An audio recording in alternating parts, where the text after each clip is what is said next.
right.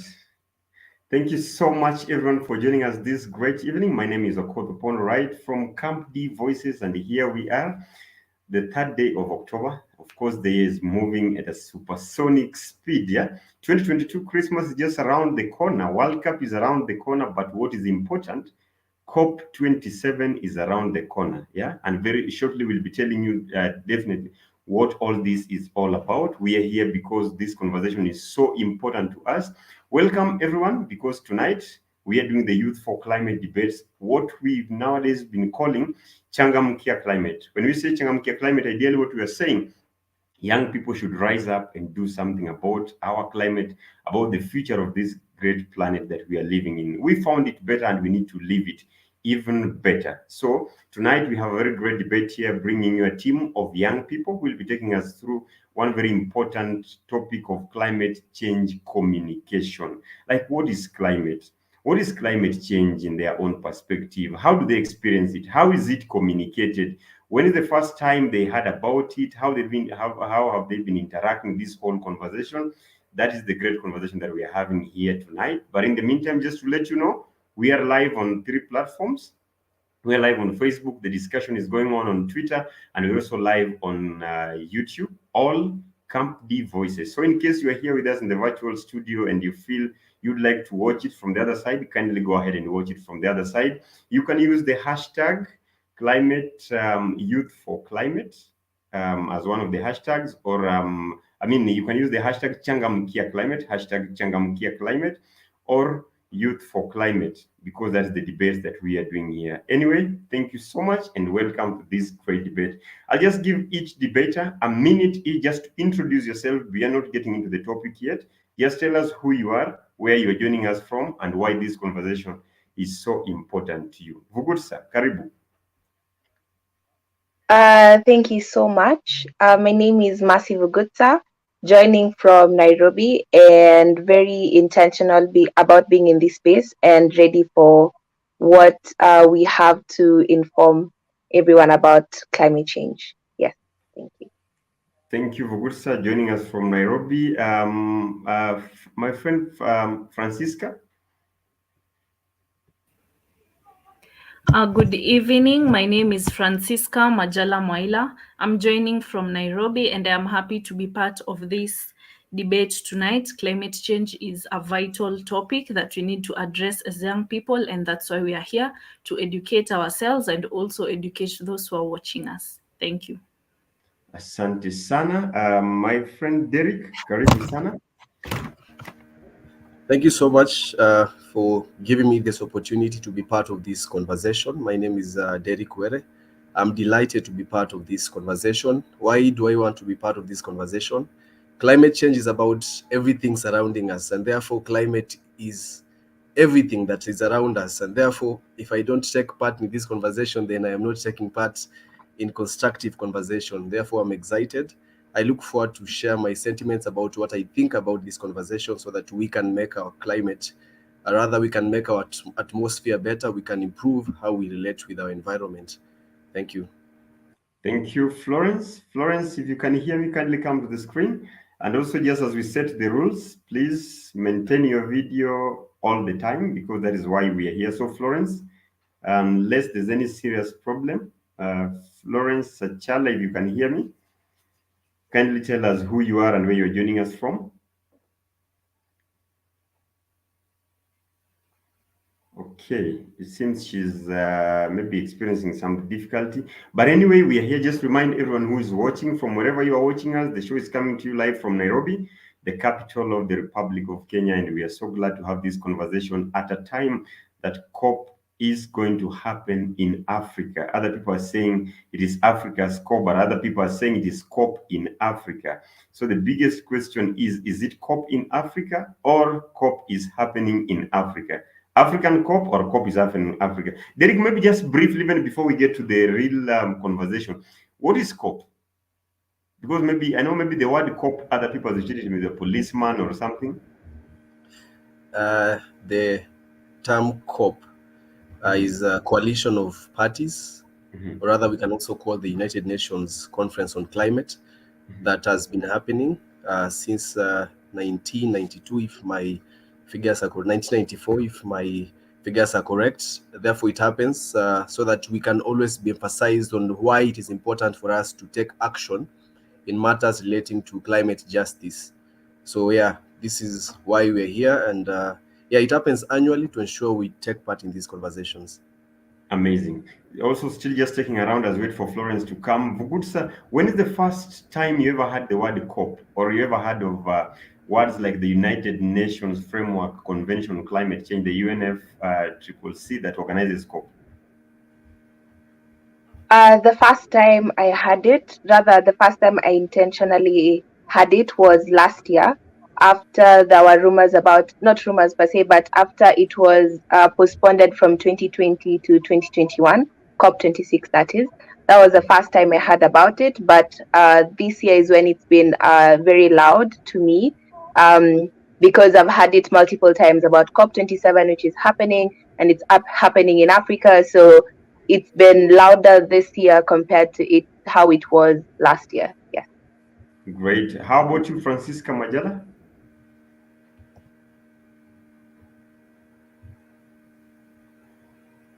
I've heard about it just recently.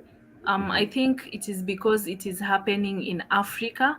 That's why I've been able to hear it a lot. People talking about it, what it entails, and others planning to attend the conference physically. So yeah, that's how I've come to hear about COP27. Asante sana. Florence Achala, you are here. Kindly introduce yourself. Let us know where you are joining us from. Okay. Every time we mention her name, she disappears. But anyway, here we are. Just remind everyone who is watching, this is the Youth for Climate debates. You can use the hashtag Youth for Climate or Changamkia Climate. We're having this conversation with young Kenyans, a discussion around climate change and environmental conservation. Let us know where you're joining us from. You can comment on YouTube. You can comment on Facebook. Keep the conversation flowing. Let us know anything, maybe any questions or any comments that you have. We are not doing this conversation because we are experts, but we are all interested because matters climate, matters environment are not to be left to experts or to government officials. These are matters concerning all of us. And maybe now, just in the first round, we are going to do this in in about 4 rounds.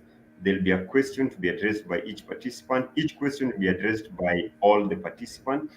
First question now that we are posing to all the participants here and those yet to let you know in advance and their other research in your own perspective, what is climate change based on the things that you do every day around you at school, when you are going to your farm, when you are walking, maybe driving or in a matatu going home? What is climate change? Let me start by the only gentleman in the panel apart from the moderator. Thank you so much. I will start with the definition we have on board on matters relating to what is climate change. Climate change is the shift in weather patterns and temperature that is recorded over a long period of time. And the question is now, what is temperature, and then what is weather? And temperature, I can basically talk about it as hotness or coldness of a place. That is the basic, the way we talk about the basic unit of a family, that is the basic of climate change. And then we have weather, which is the state atmosphere of a particular place. In primary school, we are talking about coldness. The weather is windy, the weather is rainy. These are the things we talk about. So when we talk about climate change, for me, these are the things that have occurred in the recent years, where the seasons have been affected in terms of seasons of planting. When you talk about climate change, I consider in terms of cost of things escalating.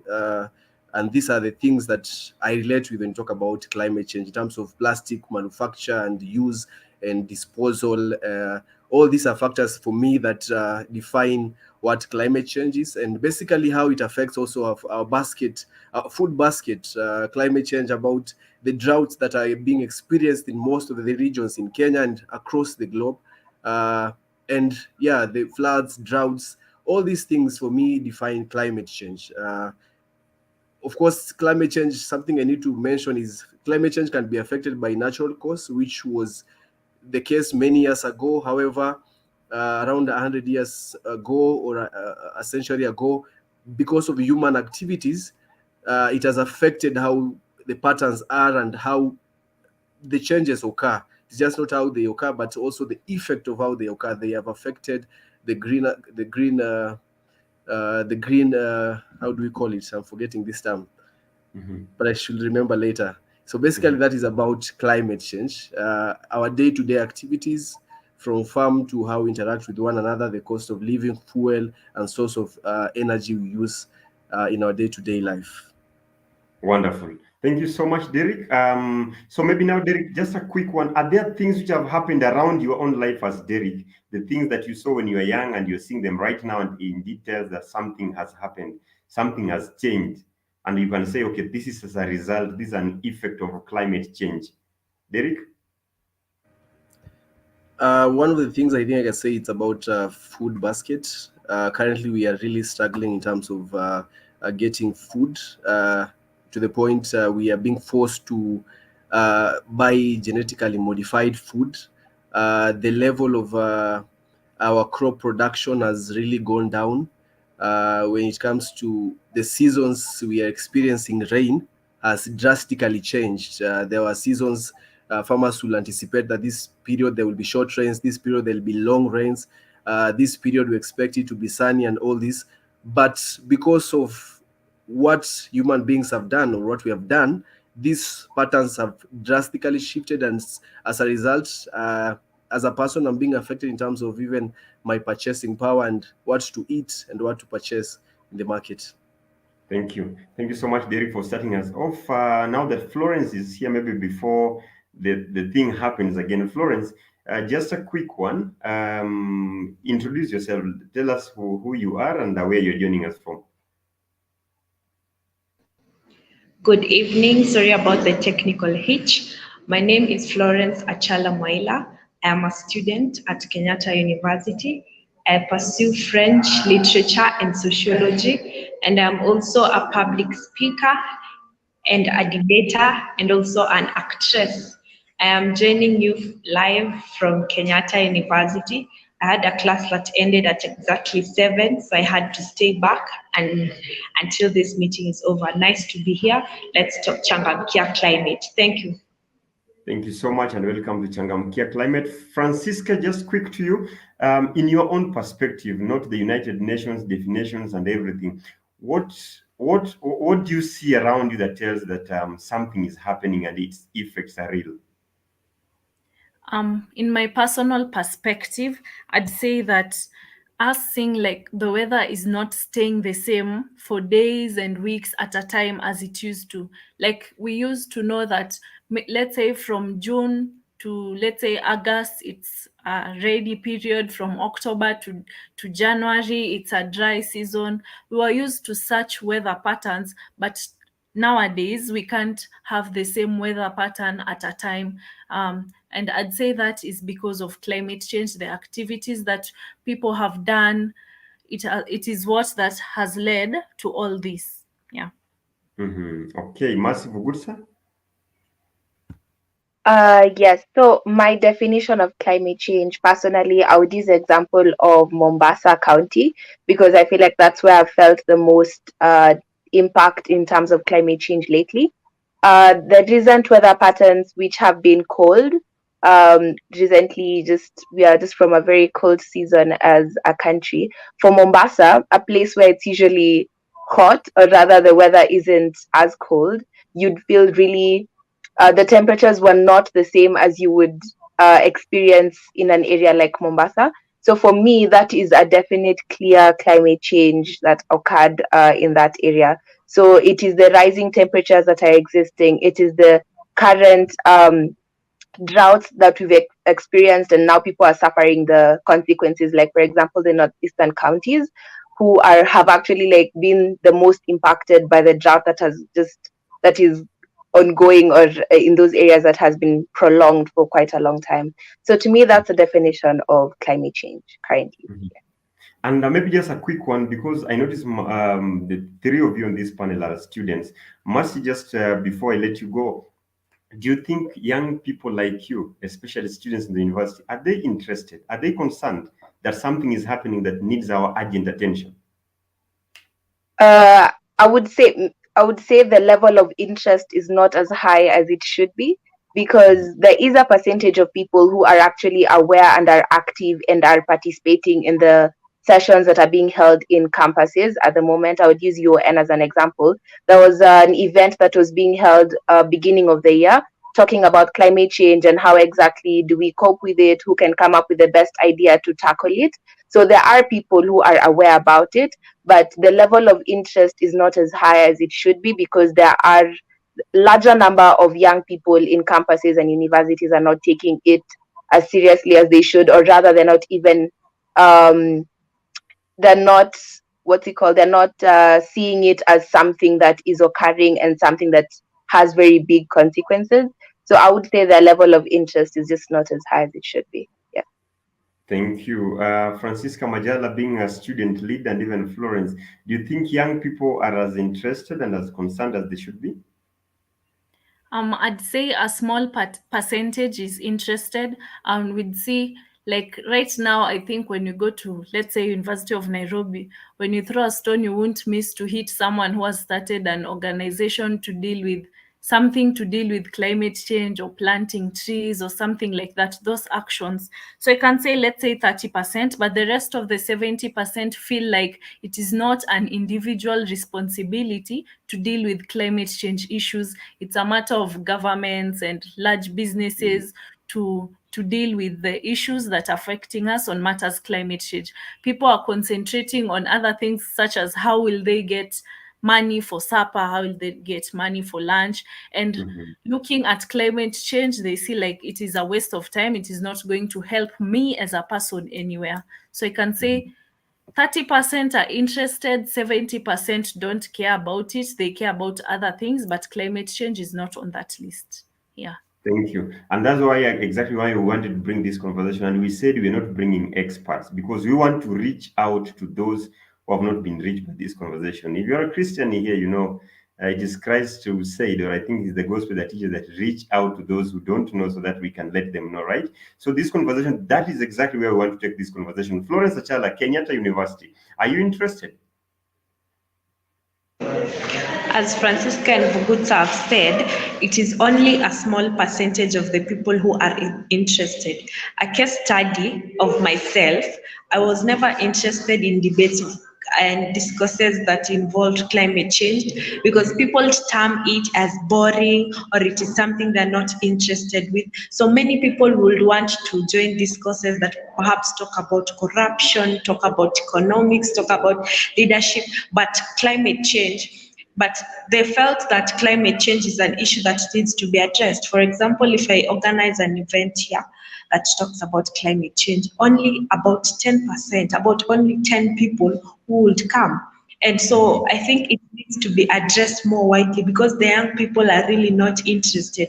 They think it's not their business. If it was supposed to be a rainy season and it is a dry season, how does it concern them? And yet raising school fees is a problem, raising rent is a problem. So it is something that they think is not any of their business to deal with it or to find solutions to deal with it because they feel like they have other major things and to them climate change is not a major thing that requires too much attention. Yeah. Okay. Thank you so much. Derek, being somebody who is now, you are also now able to look at life outside school. With all the challenges that young Kenyans are facing, do you think climate change is part of any of the things that they think about? Thank you so much. I can say young people are slowly picking up the conversation on climate change. All I can say is, especially for this conversation, is the conversation is about climate change communication. The question is, if 30% of young people are actively taking part in climate change conversations, be it by advocacy, be it by opening up of organizations and joining organizations that push for a number of things, including recycling of plastic materials, including afforestation and all these activities. This is because for them, communication got to them quite well. But for the other larger population, communication was not really broken down to them correctly. Most young people, for example, if you talk about climate change and you talk to them about seasons of food or other seasons for planting, this cannot really augur well with them. I mean, most of the young people, as we know, are either chasing after white-collar jobs or blue-collar jobs, and this might not really mean so much to them. But now when we bring the conversation more home and talk about things they can relate with, then I feel like now we can be able to engage more young people into conversations about climate change, because again, in our country and in Africa at large, the larger population is the young people, making close to 65% in the whole continent. And these are people we cannot ignore. These are people who on a daily basis work in places where there are industries. These are people who every day commute to work. Some commute by their personal cars, some commute by public means, some by private means. And these are all factors that affect climate change. Some of them survive basically by selling plastic products, and therefore uh, on a big scale, we can say young people are affecting climate change and can improve climate change. So I can say a slight percentage of young people are interested.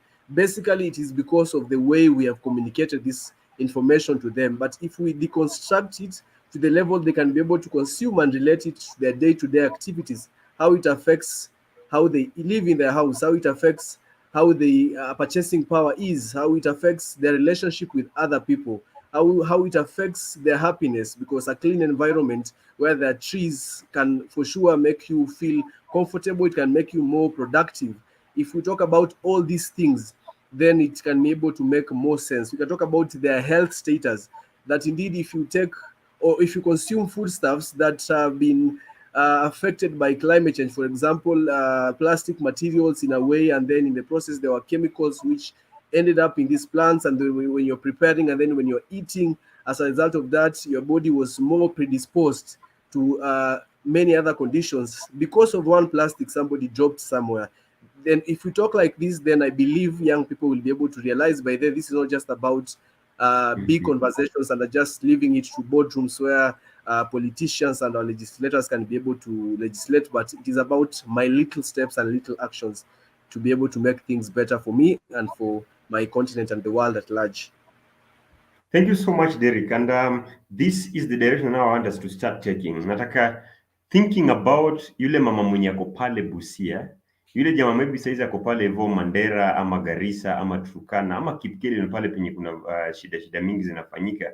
Think about a young person mwenye ako hapo hivi Nairobi. If we can talk to this person in a language hata kama tutakuwa tunaelewana, don't fear mixing the language. What is important right now is that we have to communicate, because if we say we are taking this conversation from the boardroom, now let us take it to the people. Pale chini kabisa, we want to get to understand what exactly is happening. Alex is saying, interesting, young people don't resonate with climate change because they are mostly chasing white-collar jobs. Then we have Christine Agola Musandu.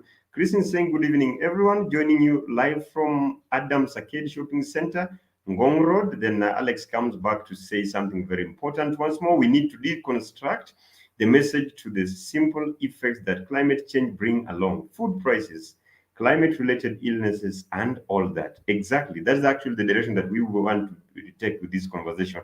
Today, we are here. We just started this conversation, Youth for Climate Debates, in prep for COP27.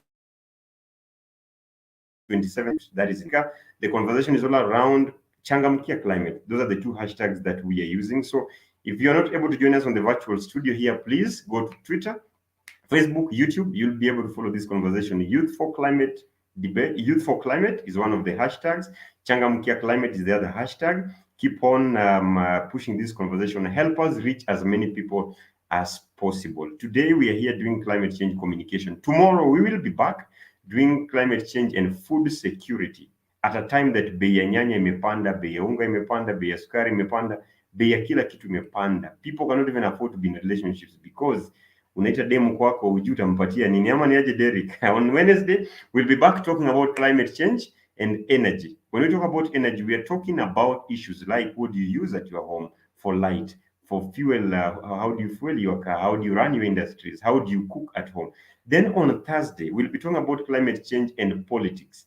Kenya recently had an election. Did you ever hear your MCS to be at that time talking about climate change? Do they even know about it? Do they care? Your president, your governor, gubernatorial candidates, women representatives, and everyone.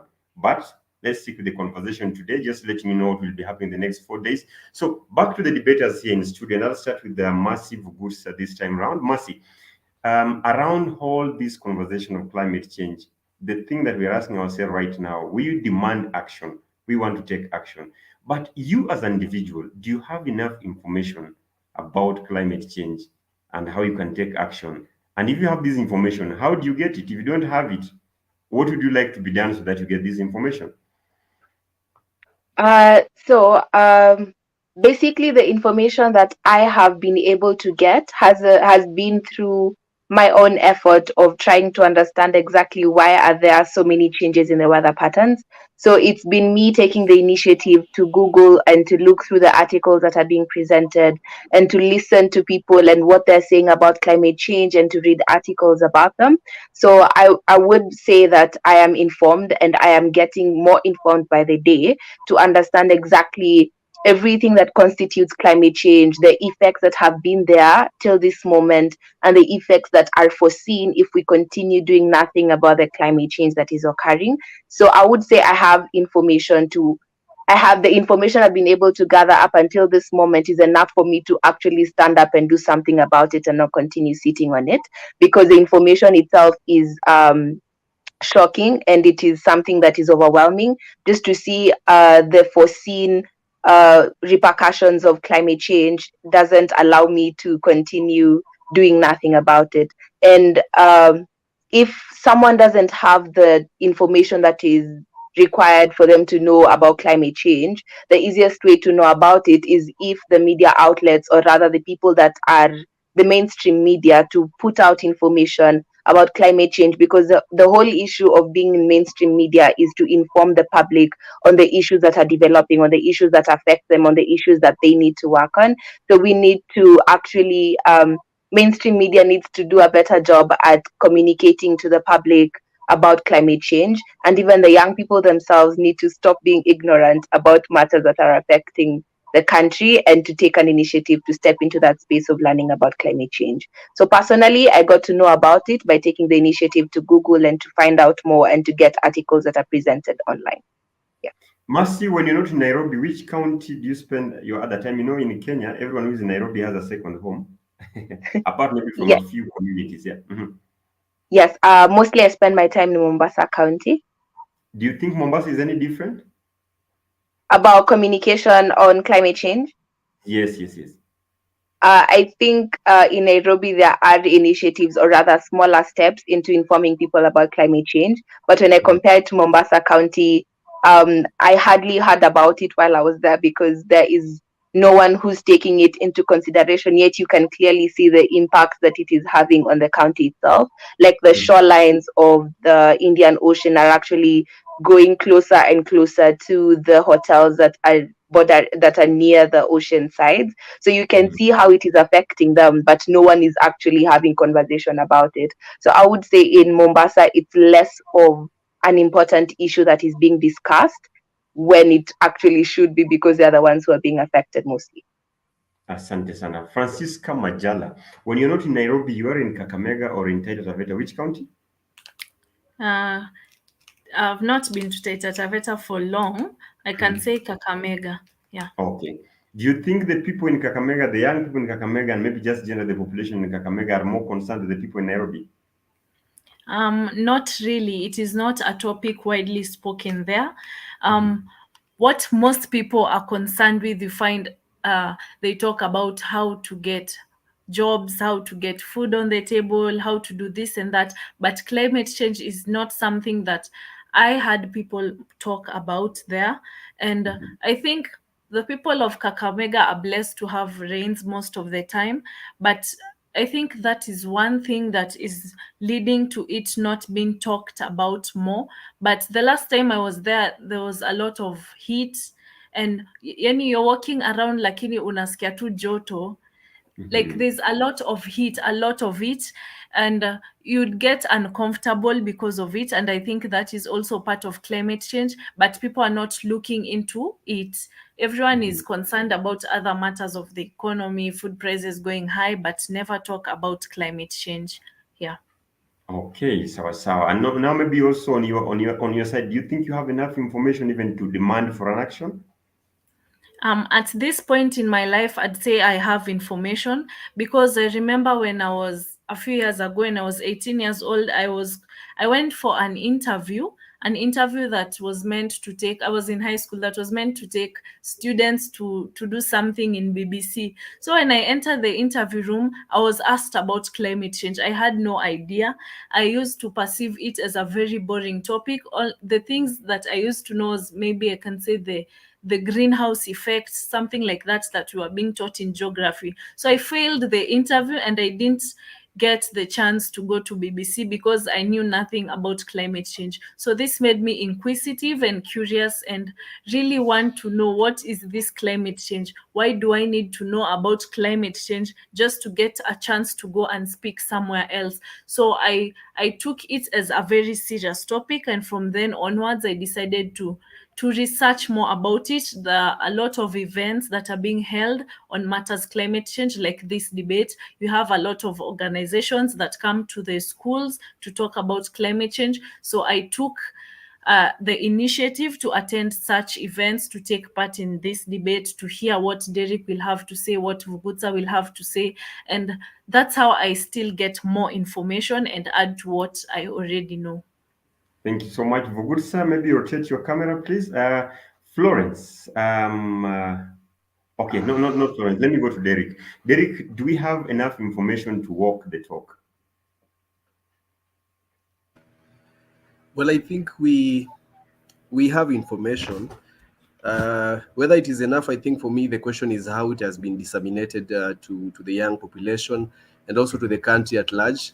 For example, you will hear most of us speak about climate change, but of course, as I started earlier on, I said climate change doesn't exist on its own. It starts from the temperatures, it starts from the weather patterns, and all these are affected by our human activities and of course sometimes natural factors. But today, most of the time, it's the human activities that really affect. So if we can now deconstruct and leave the term climate change and then now talk about weather and the things that we do that affects weather, then I believe the common man may be able to understand that if you use fertilizer in your farm, and this is the particular type of fertilizer, these are the dangers of you using fertilizer. It will first of all affect the soil, whatever will be produced out of that fertilizer and going up and then forming the rain, and all this circle, it becomes more easier for them to understand. So if we deconstruct, if I tell my friends that if when you're buying plastic materials, or you're having many plastics within your homestead and you're going to dispose it, just be aware that only 9% of that plastic material is likely to be recycled. 12% will end up being burnt. And then what happens, it affects the atmosphere, it affects the weather, then it goes to, in the long run, affects the climate patterns, you know. So if these are the conversation we can have so that people can, in the long run, reduce the materials they use or consider the kind of materials they use. If you tell them that you reduce petroleum products or things that are developed through petroleum products, if you tell them that fuel, for example, is dangerous to our climate fight, that you need to use more of public means, or if there are places you can walk to work, you can go to a meeting walking, then you are doing a great service to humanity and to yourself, then people will understand. If we now tell young people in Africa that by 2050, 2 out of 4 people will be on planet Earth will be Africans, they will understand this is not a conversation about European nations, but this is a conversation about Africa and especially the young people in Africa. So for me, I think communication it has to do with how do we deconstruct this message that they can be able to consume, leave alone the term climate change, and then come to issues that we basically do on a daily basis that affect the climate. And if we stop doing them or we do an alternative to them, will improve the status quo in the long run. Asante sana. Florence, did I ask you this question because there's a time you also disappeared from the screen? Do you have enough information to demand or to take action? Yes, I have been up to task to ensure that I get the more information. So I have been attending discourses that discuss climate change, and I've been working with people who are preparing for the COP27. So in those discourses, you find that you are grouped into different topics. that are given to different people, like industrialization in climate change, like how we can mitigate climate change. So in doing so, it is when that I've gotten much information. I've also been part of organizations. Many organizations are coming up that are being made by the young people, and it is in those organizations that they try to disseminate information.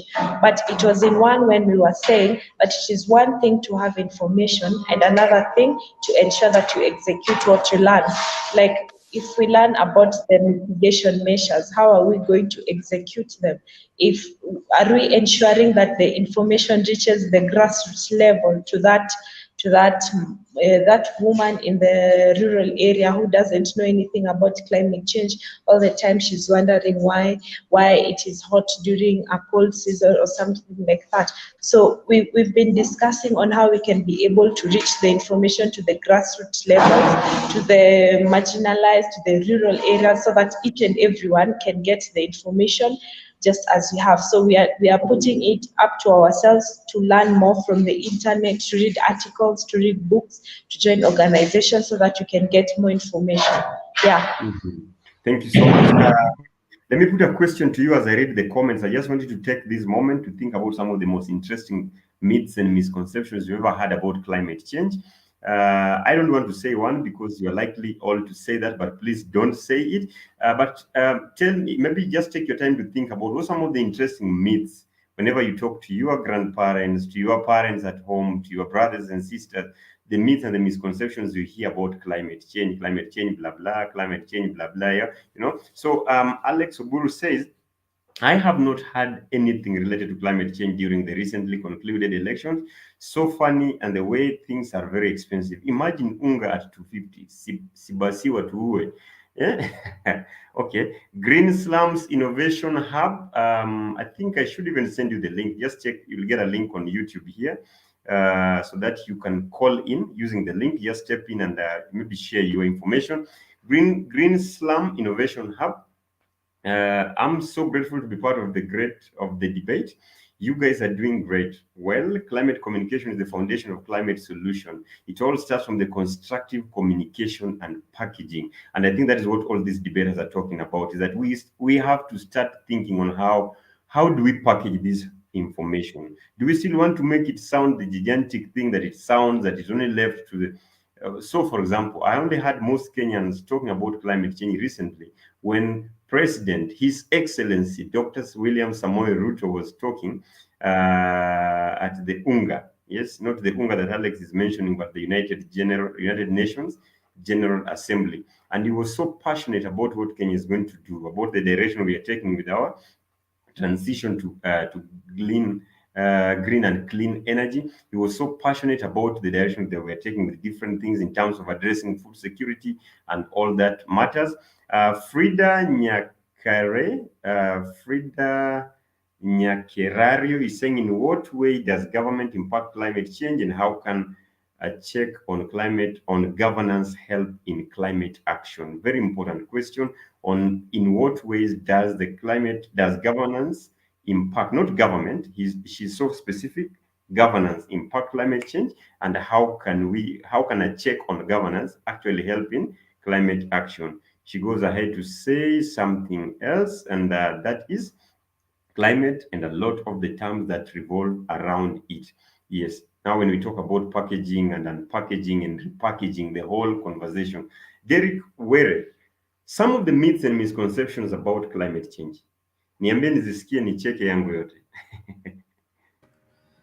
I think one of them is we've been told that of course, Africa should not really be concerned about climate change. This is a matter under conversation of the Western countries who, by largely contribute to the climate crisis we are having today.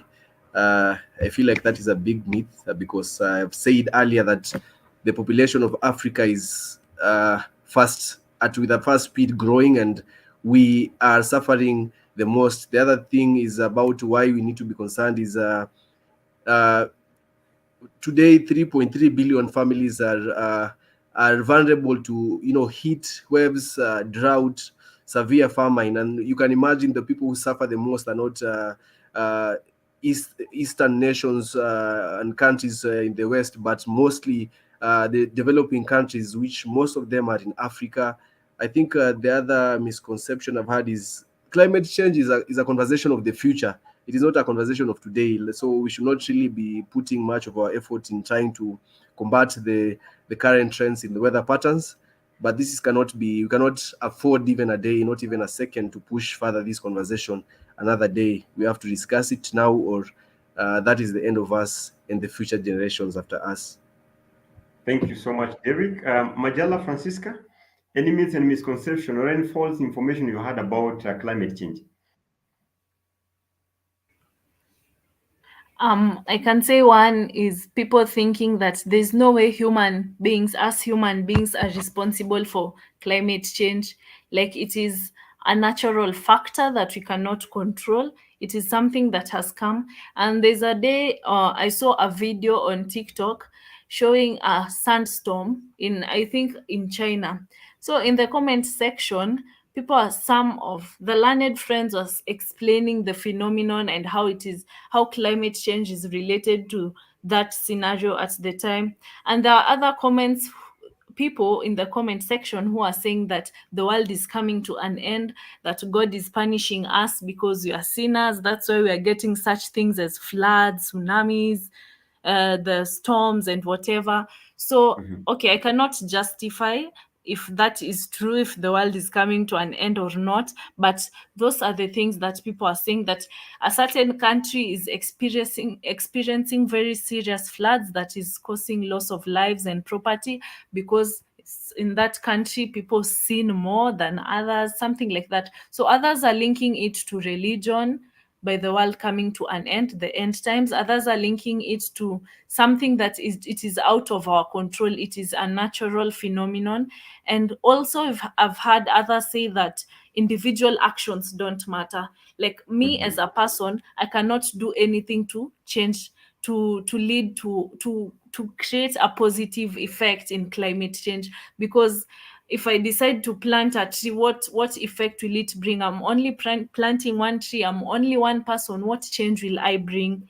That they say it is a problem for governments and these large businesses, while it is important for the large stakeholders and the governments to in the supply chain to accelerate the efforts towards curbing climate change. There's also so much that I as an individual can do, that you as a person can do in order to take part in the fight of climate change and reduce our carbon footprint and all those that we do in order to take part in this fight for climate change. And I think a recent example, I don't know if you've heard of Fridays for Future, where we have students from all over the world coming out to protest for their local governments to take climate change seriously. So you see, this is an individual effort. As a student, I come and tell you, let's do this. Let's push our government so that they can take climate change seriously and give it the seriousness it deserves. Yeah. Asante sana. Florence, over to you. Myths and misconceptions about climate change? Yeah, some of the myths and misconceptions I've had. So after the swearing in of President Ruto, perhaps a day after or that day, it rained. So I saw one of his diehard supporters typing in his status ati, mnaona Ruto asha deliver manifesto yake ya kwanza, mvua imenyesha, alisema agriculture itakuwa poa, asha deliver manifesto ya kwanza. Then sometimes back Then sometimes back there's too much heat. It was still in the former President Uhuru's regime, and someone said, hii serikali ya Jubilee inaleta joto. So those are the myths that people relate climate change to an individual. So they're saying that the problem of climate change is caused by an individual, especially those in power, perhaps a president or a regime that is in government at that time. And even most people think that it is natural, like climate could change, si ni kitu ya kawaida. So they think that it is not much of an issue that we need to look it up on. And also they think hii ni kitu ya kawaida, climate could change, bado mvua itakuja, bado kutakuwa na baridi. So they relate it to a government president or something. And also some people think that it is too late. There's nothing we can do about it. It has already happened. If it is global warming, it has already happened. If it is depleting of the ozone layer, it has already happened. So they think that it is too late to do anything about it, that it is already done. Imeshafanyika. And also they think that, so I have talked about thinking that it is normal, relating it to the government official, and also they think that it's too late, so nothing can be done. Yeah. You know, Florence, when you're talking, I just remembered, you know, when the year begins, how we all set our New Year resolutions. Derek, and I know you are so good at this because I've ever shared this with you. On the first day of the year, you sit down and you tell yourself, by March, I'll have my personal car. By April, I'll have ABCD. Then all of a sudden, by November, actually by June, you've not achieved any of that. Then you say, so Florence, do you think that is exactly what people are saying? You know, already the damage has already been done, so we don't care. Let's now keep on destroying whatever is left, because anyway, binguni tutapewa mwili Yes, mpya. it is exactly We are only like, here as passers-by, yeah. Yes, Florence, you're saying something? Okay. So let me go. Okay, Mercy, any stories you've had? Yeah, so it is.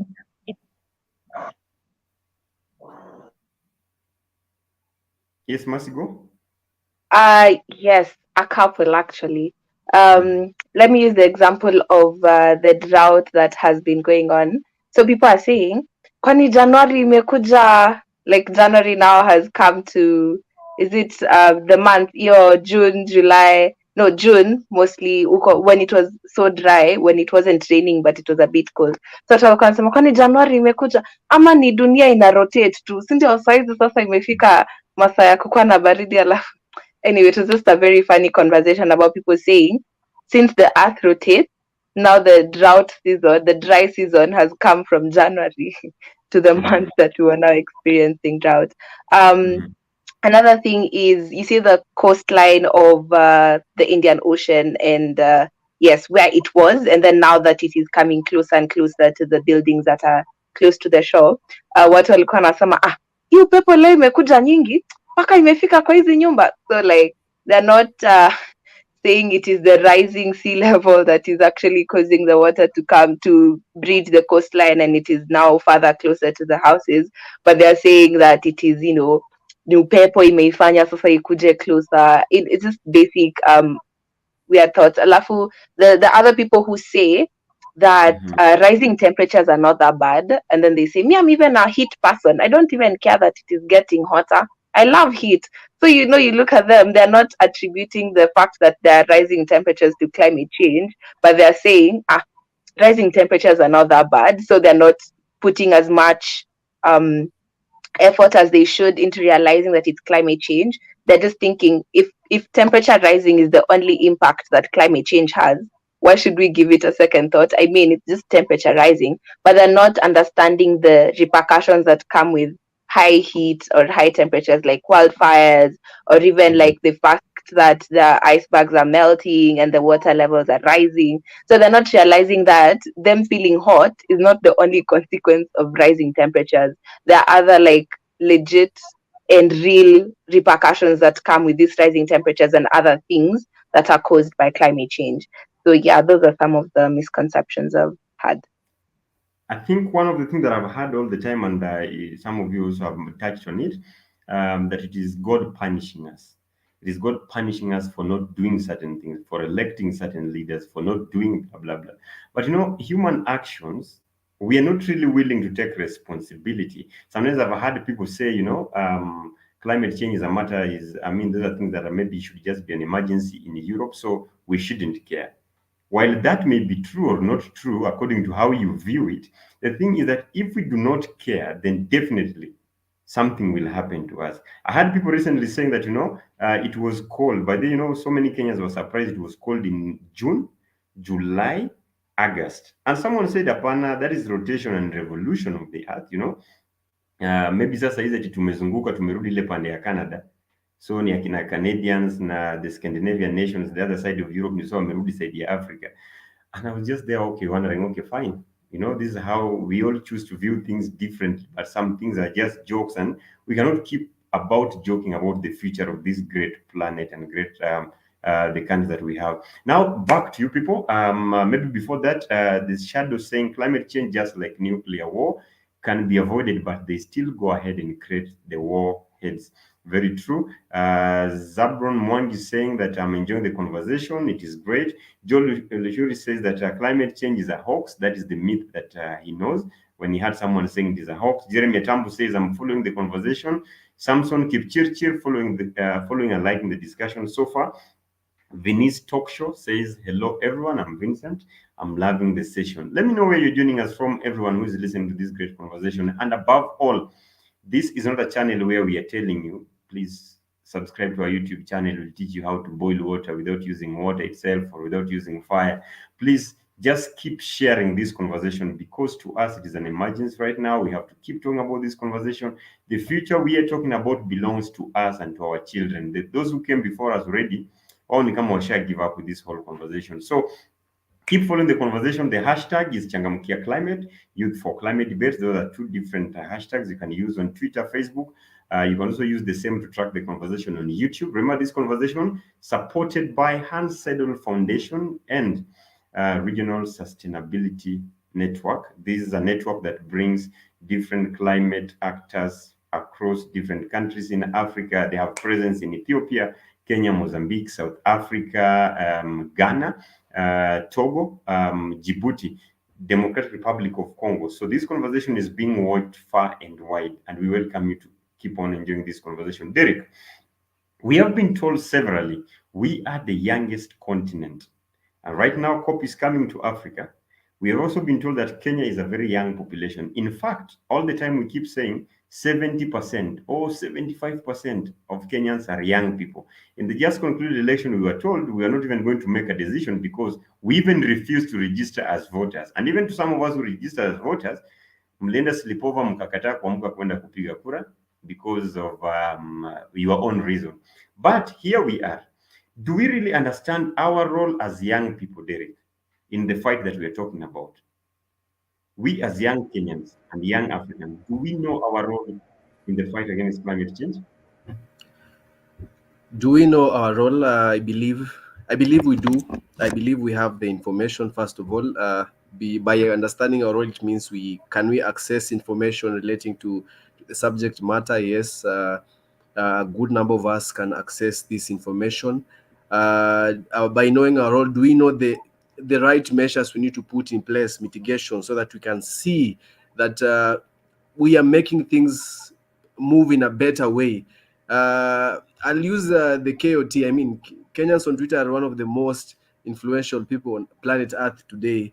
And you'll agree with me, most of the people on Twitter or KOT are young people, not just old people, but majority of the people on social media are young people. And one of the ways our young people can be able to utilize these spaces to ensure that we fight this menace is through speaking about it, ensuring that our platform is about when these governors, when these leaders, when this whichever region, they are coming to talk about their manifesto or what they're going to do for their people, then it means we need to push forth for these conversations. We let them know that we want this to happen.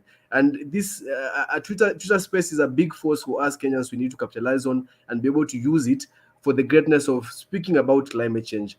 The other way is we can talk about advocacy. There are so many organizations that are pushing forth for matters to do with advocacy, engaging leaders, engaging legislators in ensuring that certain bills are passed in parliament and are approved by the executive for it to be approved to become a law. So I believe through also public participation, when we go for this public participation, these are avenues where young people have been given freely to come and engage and come and share ideas on how things can be better. Most of you who are on this panel will agree with me that during the campaign season, you had most of politicians saying, kwa ground nimeambiwa hivi na hivi, that my people have told me I need to align myself to this particular issue. I need to defend them on matters to do with fertilizer. I need to defend them on matters to do with how they're going to continue with their farming tea. And this can be the same conversation that young people can go forth and remind their leaders. In as much as you want to bring employment opportunity, our employment opportunity affects climate change. If you're bringing biasharas to do with selling products that are plastic materials in nature, for example, what are the mitigations put forth to ensure that these products can be recycled? If you're talking about fertilizer, what kind of fertilizer are you selling to the common man? If you're talking about supply of electricity by the national government, can we put to task the government and ask them which form of energy? Can we consider wind as a source of energy? Can we consider solar? And can government push forth to pump more money into this? So I can tell you for free, based on how our literacy, first of all, level, and our engagement on social media platforms, and our engagement as young people on other matters affecting our life, I'd say young people are more aware right now than ever before. And this is a conversation they need to partake in fully without waiting for, because I believe, the time is now. We don't have any other minute, any other second to push forth for this conversation. Otherwise, we will seriously suffer as young generation, and we will have no planet to survive in. It will be a terrible case for us. It will be a case of I wish I knew, and we don't want to find ourselves in such kind of a position. Asante sana, Derek. In case anyone who is watching is interested in sharing their opinion on this question, and we're talking about the climate change communication, how it is done, how it should be done, how we've been getting the information, where the information is where the information is availed. You'd like to talk about this, please let me know. Just comment on the comment section on Facebook and YouTube. Then we'll share with you the link. But under one condition, once you're done sharing your information, unatoka tu pole pole, you allow another person to come in, because the hall we are having cannot contain more than a certain number of people. Already the speakers have occupied all the seats which are available in the room. So we have 2 more seats just for someone to get in, ask a question, and leave. RSN, that I was telling you about, the Regional Sustainability Network that we are working with to achieve this great session, will be running for the next 4 days, actually is present in quite a number of sub-Saharan countries: South Africa, Zimbabwe, Democratic Republic of Congo, Togo, Djibouti, Ghana, Tanzania, Ethiopia, Namibia, and of course the Republic of Kenya. Kenya, sindio? Sasa, Massive Vugusa, on the same question, do we know our role? No, we don't. I would say we don't know the role we play as young people in, especially in a topic like climate change. And so many, I would use an example of right now, so many people are so determined to find a solution, to rather create something that leaves an impact, which is maybe coming up with an app, coming up with a coding or whatever area of specialization someone is taking. People are so focused on leaving a mark, and they don't see that you can actually make a difference by using the knowledge you have to change the certain situation. Say, for example, in climate change, the way so many people now cannot actually use. There was a forum that was being held in UN earlier this year, and there was a prize that was being offered to someone who can come up with us. Sorry? By UN, you mean? Oh, sorry, by University of Nairobi. Yes. Oh, the University of Nairobi. Sawa. Poleni, what would be? Sorry. Yes, there was a forum that was being held in the University of Nairobi, and earlier this year, that is, and they were offering a prize for someone who can come up with a solution to climate change that young people can be involved in. But when you look at the number of people who are interested in actually coming up with something that can make such a difference, it was close to none, and no one was actually sitting down coming up with a solution. Then that's something that can actually be very big for you or leave an impact in a generation. So let's just say many young people are more intent to doing something that gives them more money than making a change or leaving an impact. So in terms of understanding the role we play in climate change and how we can turn it for the better, most of us are ignorant to the fact that it is existent, ignorant to the fact that they can actually do something, and ignorant to the fact that, it is, you're impacting a generation, you're impacting yourself. I'll use another example of the whole cut one tree, plant two. So many people, when they step on a plant, or rather when they cut up a plant or a tree, they are not feeling the repercussions of it, and they're not even paying attention to the fact that it is cut one, plant two. So they're so intent on doing what they want at that specific moment and not focusing on what follows after. So in terms of role, in terms of role, which is maybe the environmental factor, which is also the kind of energy that we're using, I would say we are ignorant to it, and we are not even paying attention to what we're supposed to be paying attention to. Okay, great. Francisca, you did answer the same question, right? Okay. Florence, if you are here, if you can hear me, take the same question. Do we understand our role in this whole journey that we are talking about, Florence Achala? Or maybe should I ask? Okay, Yeah. thank you. Go ahead. Most people do understand their role, but the problem is in the execution. At times we sit in rooms, in boardrooms, in debates. We sit and discuss about our roles as youth in climate change mitigation. We sit and come up with ideas, but the problem comes up with the execution. So if we sit and decide that as a person I am supposed to perhaps organize a discourse for people to come and for us to discuss, but then the problem comes with the execution. So understanding our roles is one thing, and the execution of the ideas that we have discussed and doing the roles that we have been given is another. Yeah. Mm-hmm. Okay, thank you so much for that. I think that is a very, very also powerful point. Someone here by the name, I know his name is Vincent Oma. His YouTube channel is like Vinny's Talk Show. Say the truth. A lot of the youth now are less involved and have less knowledge on where we are as a planet in terms of climate change and what is their role. That is the truth.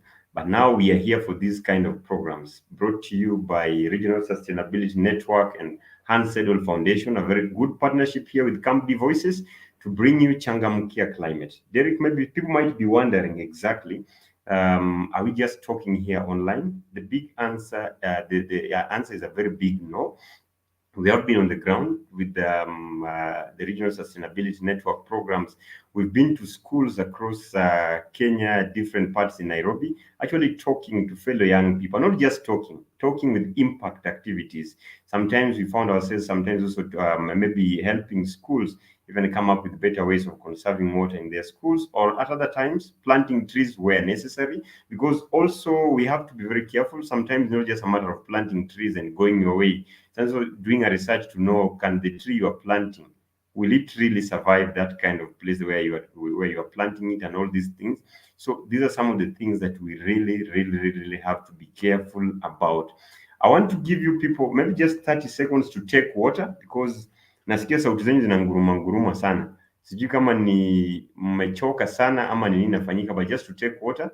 As we also keep on going through the comment, just 30 seconds for everyone also just...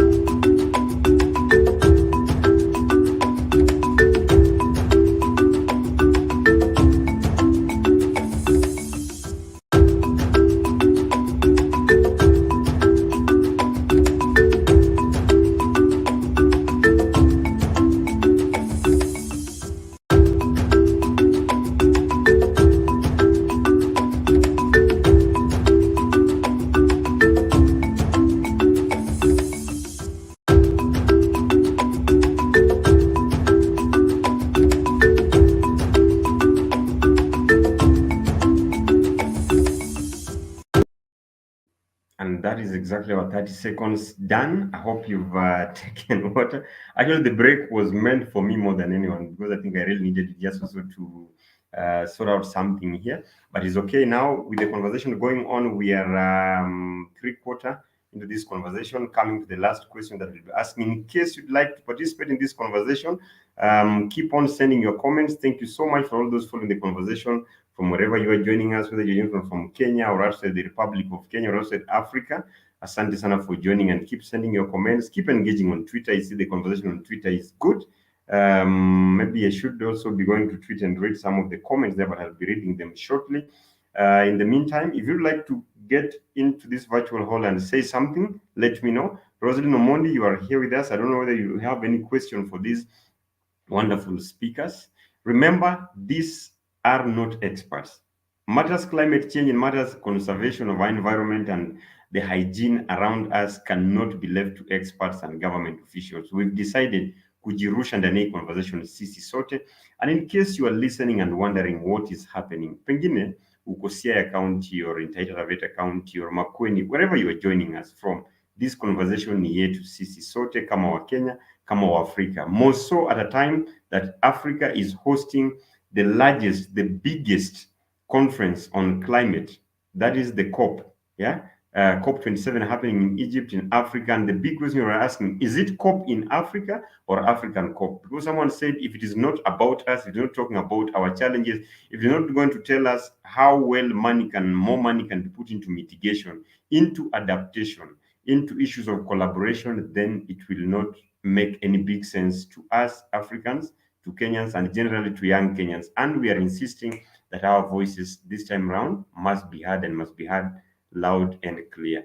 Now, my last question to all the debaters, you are all leaders in your all small capacities. Some of you may be leading choir groups in churches, or maybe watu wengine pia wanakuwa kwa zile committees za baby shower. Regardless of wherever you are, those small spaces, you are maybe a rep of your class or in university, or maybe a community initiative in your county. What are you able to do within your small capacity, maybe just to tackle this whole issue or to spread the gospel or to spread the information that we are talking about? What are you able to do within that the small space that you occupy? You're not a government official, so we don't expect so much from you, but that little information that Mercy said, that Francisca said, that Florence said, that little information we can pass it to other people. That is the question that now we are asking. Maybe Derek, before we get into that question, somebody here had asked a question on, yes, there was a question here on, let me see if I can get it very fast. Someone I think had asked a question on, it was Christine, who mentioned that young people believe that matters agriculture and climate change is for the elderly. Wazee people, wazee pale rural areas. In Nairobi they say if you want water, fungua fridge, sindio? If you want meat, go to the butchery. Ukitaka maziwa enda kwa supermarket. Derek, do you think the people in the cities care as much as those in the rural? I think those in the rural, their level of care is based on how they interact with what is already happening. In Nairobi, when you're opening water in your tap, you don't interact with where the water is coming from. All our water is probably coming from Dakaini Dam, being pumped to different regions by the Nairobi Water and Sewage Company. So in the rural, you happen to experience this on a real time.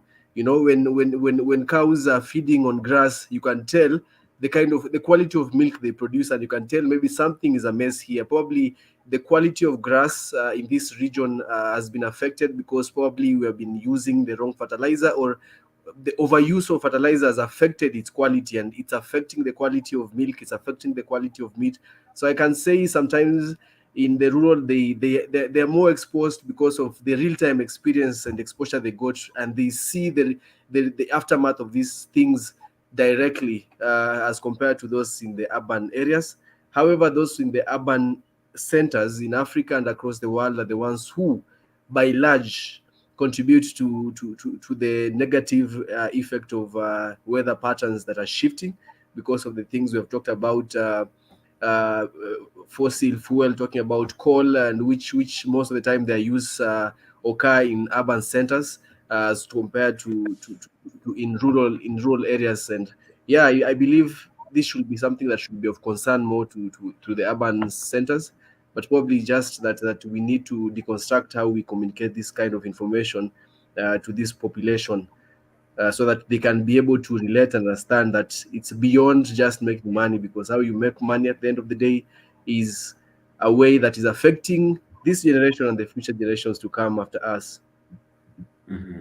Okay, Mercy and Francisca and Florence, the young people living in the city, the young people living in the rural, who do you think care so much and who are the most affected? Who feel it? Francisca, maybe go first.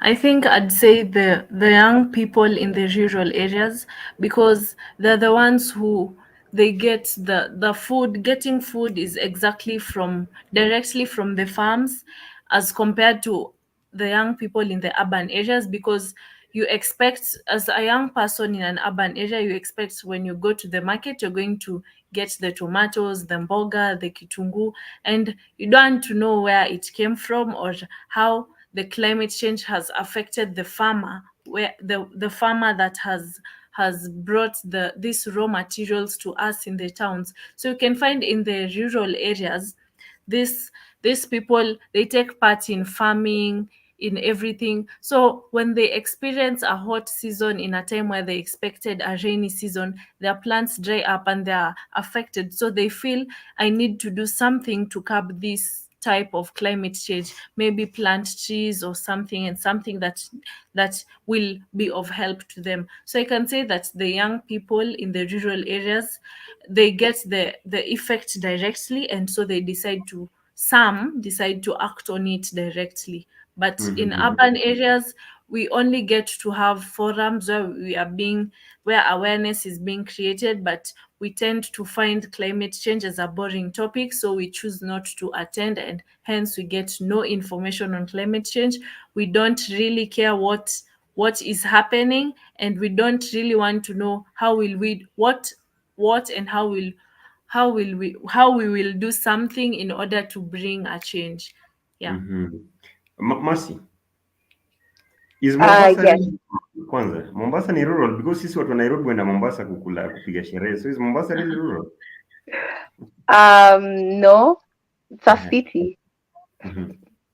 But in regards to that question about young people in the city and young people in the rural areas, I think, according to what I think, is that young people in the city are also feeling great impacts on it, especially university students who are not working and are dependent on getting food. Because we've actually seen lately there are so many posts, or rather so many forums, that young people are saying that they're sleeping hungry because of the increased food prices. So let's say just the impact of climate change is getting these two sets of people in different capacities. If it is a young person in the city, the repercussions are getting to them because of the increased food prices. So they are feeling the impact of climate change, because they will see food prices have increased and they will want to find out exactly why are these food prices increasing. And then they will find out that there is a decrease in the amount of food that is being produced. And in turn, they will want to find out why is there a decrease in the amount of food being produced,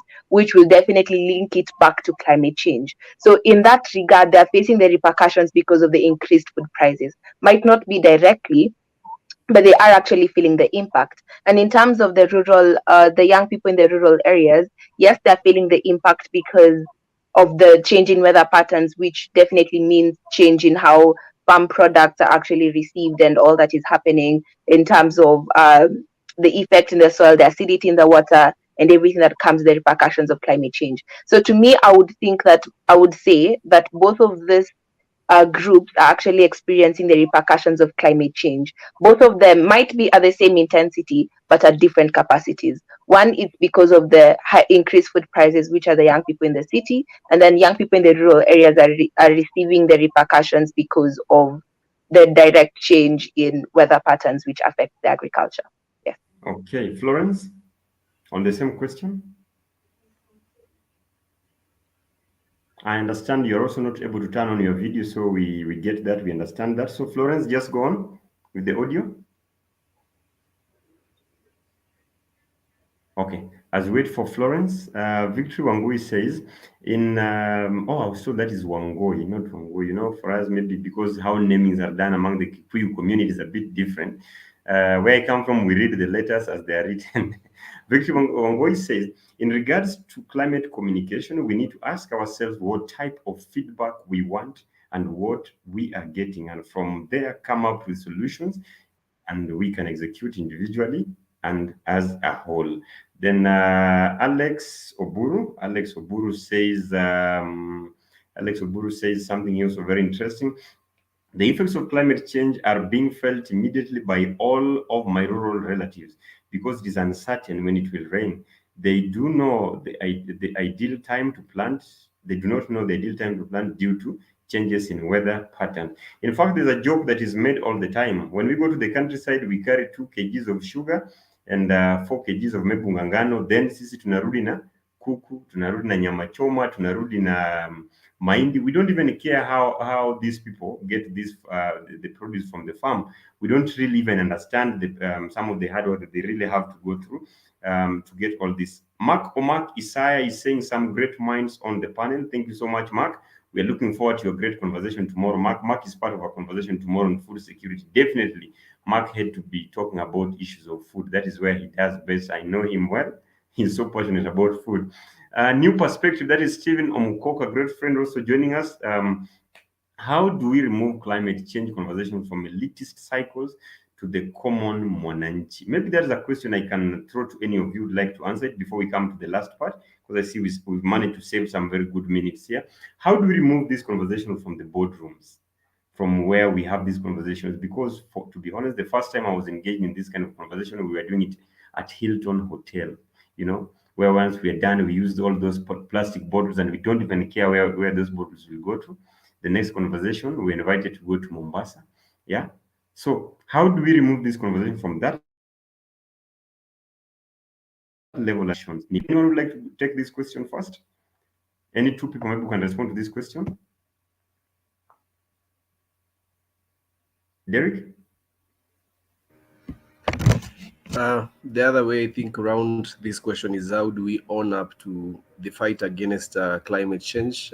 Because you'll agree with me that most of these conversations are being funded by multinational, international organizations, as opposed to us, the locals.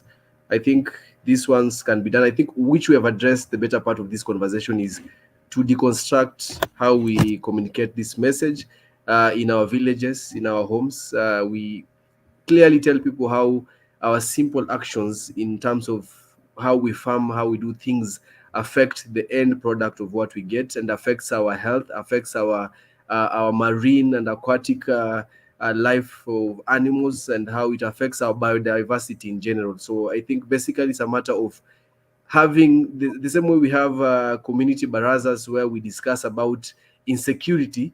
This now has to be a conversation where we are having it in our estates, that we are telling people that in this estate we need to reduce the amount of plastics we dispose, because if we dispose, this is what is going to happen. This the conversation we should be having, and slowly people will start adapting to better ways of how to recycle products and how to reduce the use of plastic materials. And then the biggest move can be done by legislators and our government in terms of reducing production of plastic materials that are difficult to reuse.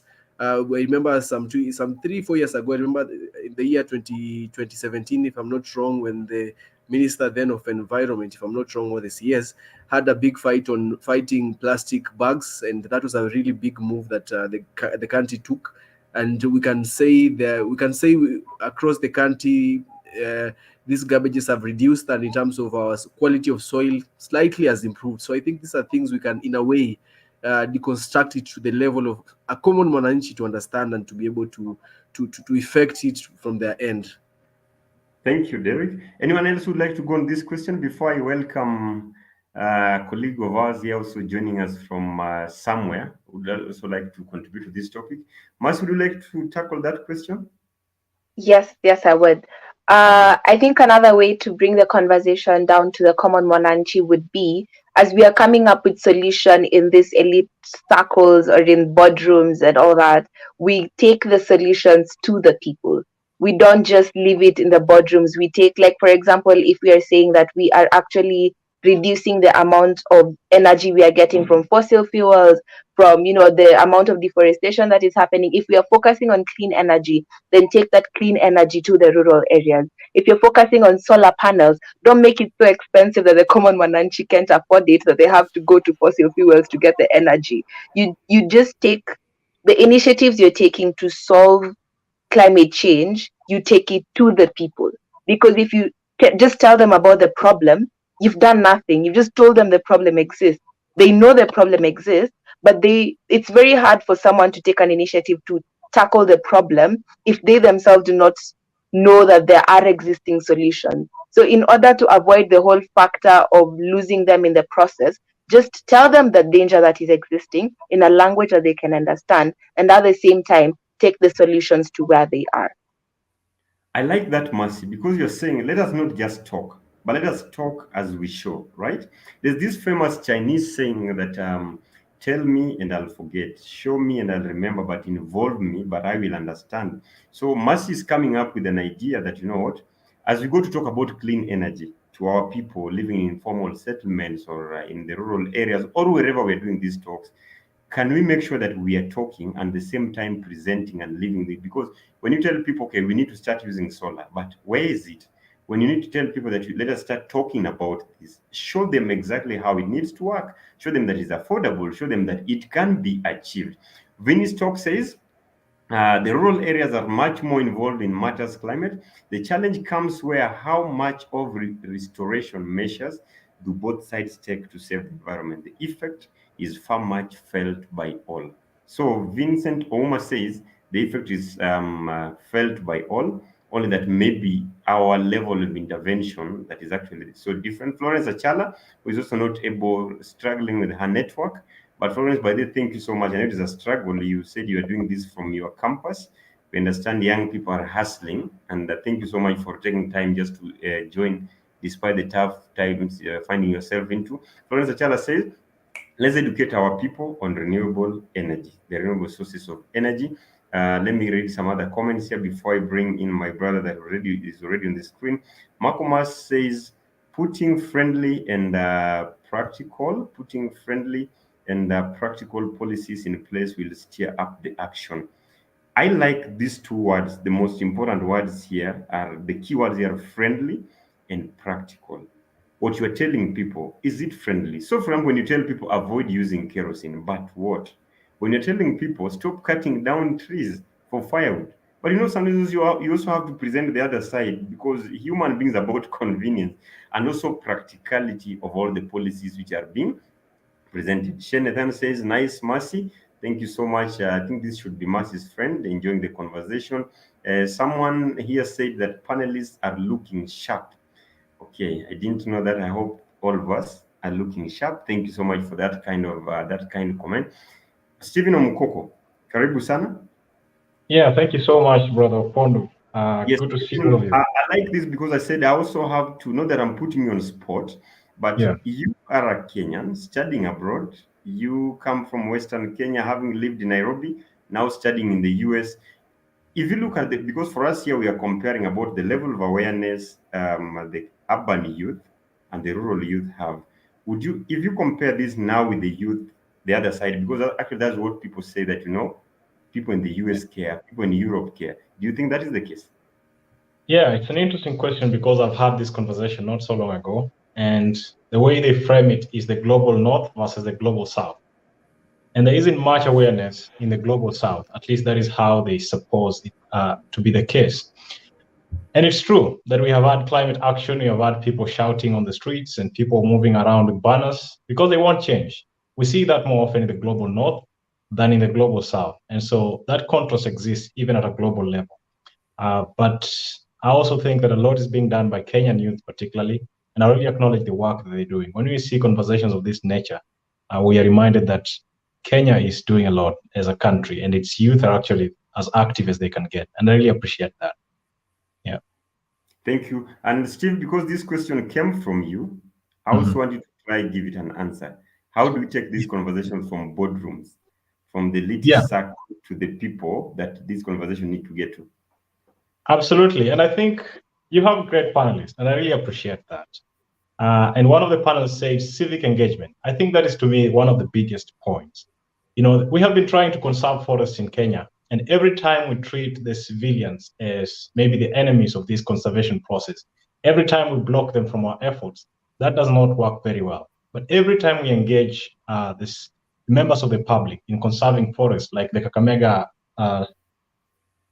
forest actually has been struggling with its conservation. And the way they decided to do it is to engage citizens. And that has proven very fruitful. And the other point that was mentioned by Florence, which I also think is a very great point, is education.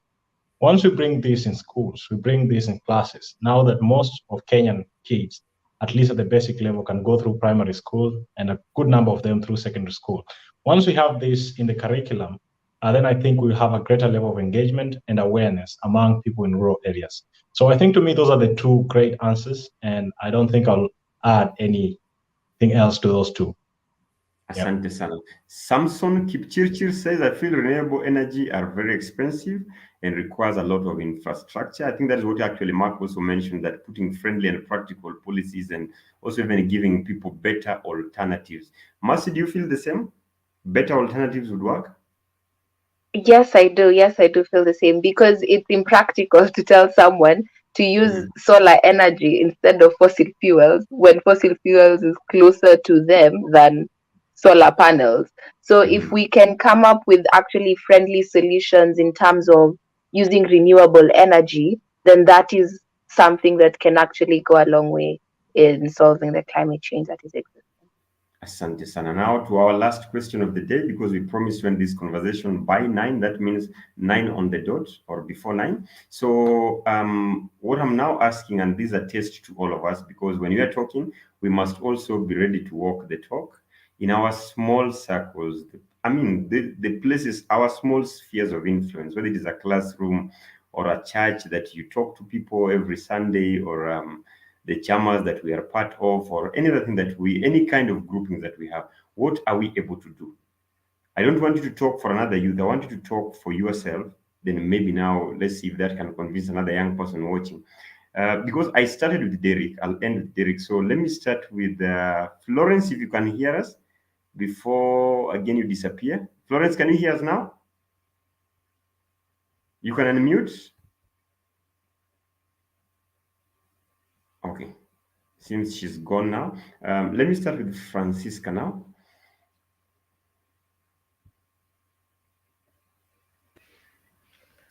Okay, I'd say just as Mercy and Omkoko have said, that civic education will play a major role. So I'd say let's say now that I'm back in school, we'll have gatherings, classes, we'll have meetings, events. A lot of activities will take place where you'll have to meet a large number of people, or even a small number of people. So in that circle, you can decide to tell them, no, you guys, climate change is here and it is affecting all of us. So why ukitoka hapa, ukimaliza kunywa maji kwa hiyo chupa, usitupe chini, such things. We have people who recycle plastics. Why don't we gather these plastic bottles and take to them so that they can recycle them and produce other things? So by telling people to do the right things and making them understand that individually we can each make greener daily decisions and take actions that collectively affect the planet for our good, like from the way we travel, to what we buy, to what we eat. Each decision can make a change, because most people believe that as an individual you cannot do much. Because you see, it is a responsibility for governments, for large stakeholders.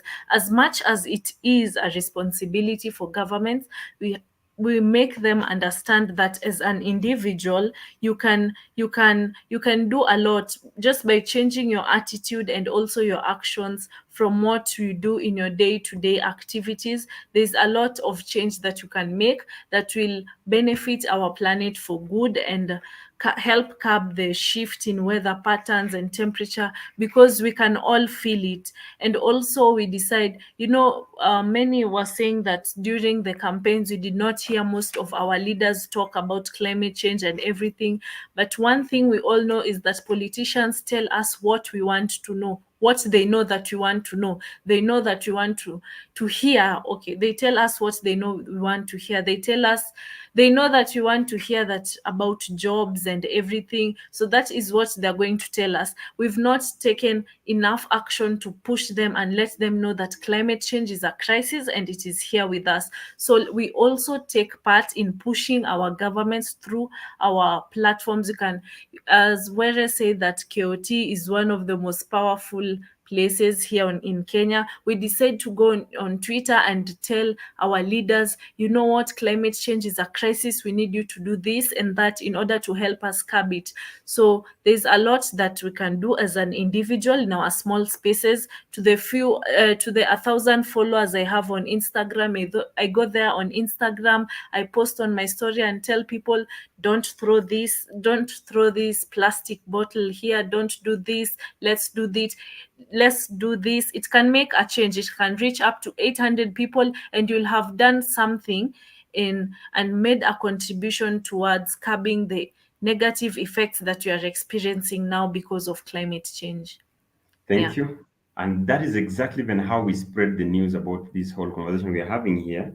The posters were shared on your status, on your Facebook accounts, and everything. And let's keep doing that, because tomorrow we are coming back with another great conversation around climate change and food security. Mambo ya chakula, very important. Derek, no, massive good. I'll finish with Derek. In your small space, maybe in a minute or two.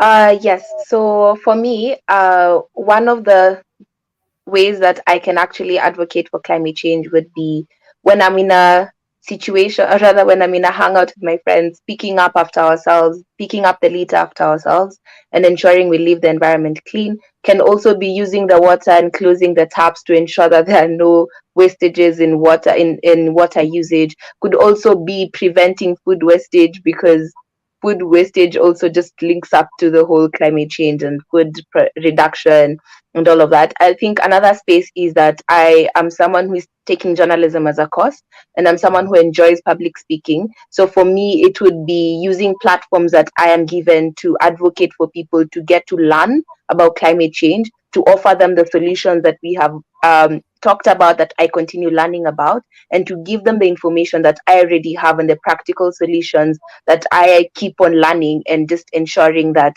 we both move together, we all move together, and we all continue making the society a better place for us to live in. Yes. Asante sana Mercy, and I think those are very practical takeaways and commitments. Derek.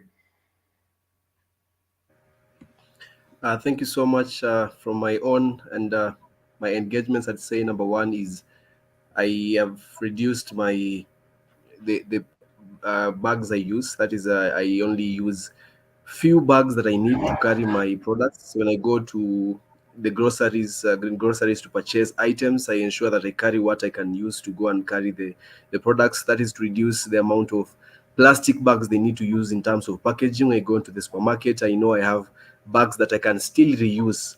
When it comes to water bottle, nowadays we have branded and customized water bottles. We need to ensure that even in the events that we host at our own capacity, for me, for example, when I host events on areas that are within my scope, one is to ensure we have cups that are reusable. Nowadays in events, they just bring about many bottles that you can't really reuse. After that, you throw them away. And it has been discovered that it is so expensive to recycle some plastic products than to throw them away. Therefore, we need to encourage more people to reuse. When it comes to use of vehicles that of course use fuel, I in most occasions walk when I can walk, unless I'm in a rush, and I try most of the time to use public means for me to access regions that I can access with public means. I have tried my best in terms of the use of electricity, which is of course as a product of affecting our climate change, to just always put off whenever there is no need for it.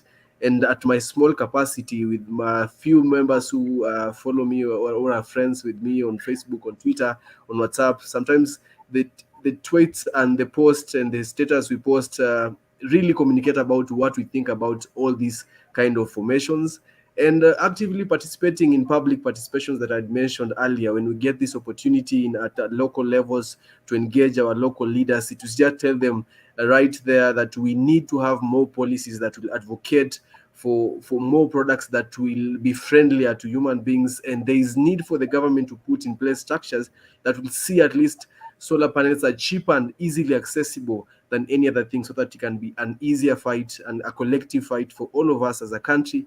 And slowly you'll realize that even the East African community will adapt to that kind of a system. Before we know it, it's an African conversation and the whole world will be able to adopt it. So I think change, as you say, it starts with one person. If I can start reusing my bottle, then it means I can influence my friend who will influence other friends. And in the long run, these companies that are producing and manufacturing bottles will realize that the use and the need for these bottles are becoming less and less every day. So they within time will be wiping them out, and that is how we will be transforming our environment and making our biodiversity a better place for us, our animals, and even plants, and we will be living in a better environment for us and for future generations to come. Asante sana. Umkoko, now that you're here, Florence Achala left us. Maybe also a challenge to us young people, what we can keep doing within our small spaces. Yes, thank you so much, Opondo. And I think I really appreciate the wisdom of this panel, starting from Francisca all the way to Mercy and Derek. I think you have shared great points. For me, I think one is demand. In small ways, before you buy a product, you need to know what processes are involved in producing that product. And if we can make more conscious decisions towards buying greener products, then these unsustainable products will actually be phased out of demand. And that will be very helpful. The other thing is you're dealing with issues of food insecurity. When I go home and I see some space at home, I'll plant a banana. That banana will save people someday. They'll eat. And I think, that is just one banana or two that I'll be planting. But eventually, if 50 million of us or millions of us do that, then that goes a long way in helping solve food insecurity, which is a direct problem of climate change. But the other thing is every holiday, whenever I have anything I celebrate, let it be my birthday, let it be whatever it is that I think is significant, I decide to mark that day by planting a tree. And I think if every one of us has a birthday, I'm not sure about you, Pondo, but I'd like to think everyone has a birthday. And in which case, so if all of us maybe mark that in doing something that is environmentally friendly, then that goes a long way in making the difference as well. The other thing is just picking up papers, honestly. Because those really contribute a great deal to the pollution in the environment, which is really which is closely tied to the climate change that we are concerned about. So if we can look after ourselves, if we can ensure that we are not part of the problem, then that really helps. And in our little ways, we can also, I've been engaged in such conversations for a long time now. And I think every time we talk about this, I make a new follower, I make a new disciple who gets to appreciate the urgency of this matter. I was telling a friend recently that in 2016, I went home and I was shocked. I'm always used to home being a very green place. And for the first time, I saw brown color all over the place. And I felt that this was really bad. The sun is hotter than it has ever been.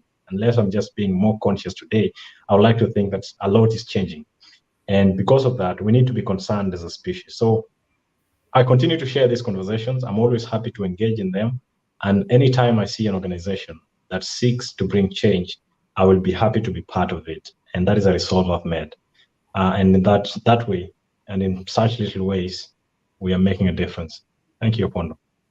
Thank you, Omkoko. Thank you, Derek. Thank you, Florence, though here not with us, Francisca, and Mercy. Annette Easter says, my night is made by watching this great conversation. The speakers are superb. Annette, that does not give us a reason for us not to listen to you tomorrow. We are coming here tomorrow to listen to your great conversation on climate change and food security. Tomorrow we'll be having Annette Easter joining us together with Mark Isaiah, Professor Weshuli from Eldred, and Adelaide from Kajiado County. So we'll be having these four amazing speakers taking us through how climate change has affected our food security. When we say hakuna nyanya supermarket, hakuna unga ya kutosha, is it about cartels or is it about climate change? There's so much around this whole conversation, but we want to know exactly what is happening.